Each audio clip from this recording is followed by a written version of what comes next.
So guys আজকে যাচ্ছি ঘুরতে। কোথায়? তিতলি ঘাটে। তো ওই যে আগে আগে আমার শাশুড়ি যাচ্ছে আর আমরা দুজন পিছনে। এখন যাব কোথায়? তিতলি ঘাট। ওখানে কি স্নান করবে বলে আমার শাশুড়ি। তো যাই হোক, রাতের বেলা গঙ্গার জল নেবে। হ্যাঁ, গঙ্গার জল নেবে, স্নান করবে। তো যাই হোক, গঙ্গার জল নেবে। আর এখন বাজে প্রায় 8টা। এই যে গলির ভিতর দিয়ে যাচ্ছি আমরা। তো চলো চলো চলো, যেখানে যাই আগে তারপরে দেখা হচ্ছে। দেখা খাবারটাকে দেখা, খাবারটা দেখা। চল। সো গাইস, ঘুরতে ঘুরতে ওর খাওয়ার খিদে পেয়ে গেছে, তার জন্য খাচ্ছে। এখনো তো আসলামই না। তো চলো যাওয়া যাক।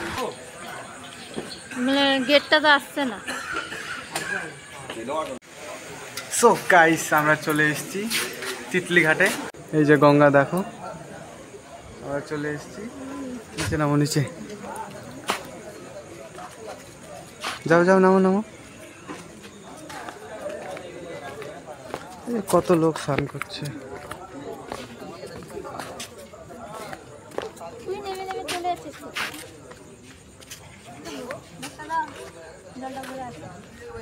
চলো, এখান থেকে আমরা জল তুলবো, তারপরে বাড়ি যাবো।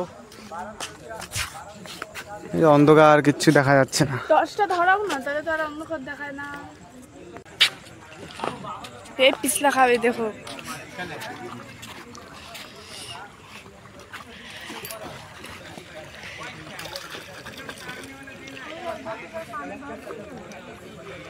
पानी भर दो तो इसको दे देते हैं। একদিন এসে স্নান করবো। হ্যাঁ, তো গাইস, আমরা যেটা করতে এসেছি আমরা সেটা করি। এই যে বৃষ্টিটা হচ্ছে, দেরি আছে এখনো হতে হতে। জল তুলছে।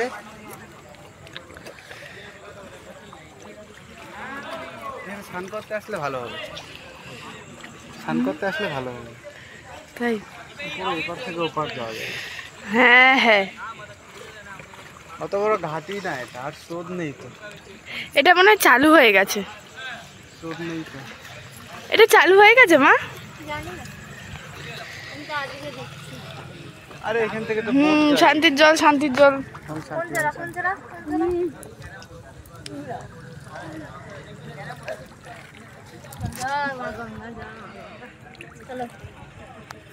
চলো হয়েছে।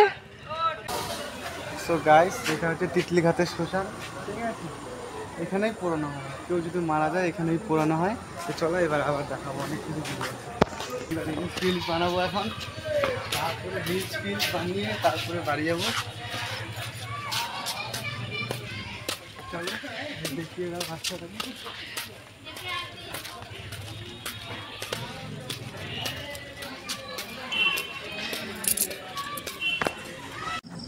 তো গাইস, তো দেখো এখানকার ভিউটা দেখো, জাস্ট অসাম।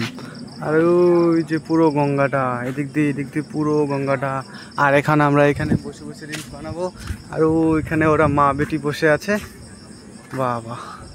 চলো এবার ভিডিও বানাবো, পরে দেখা হচ্ছে। টাটা।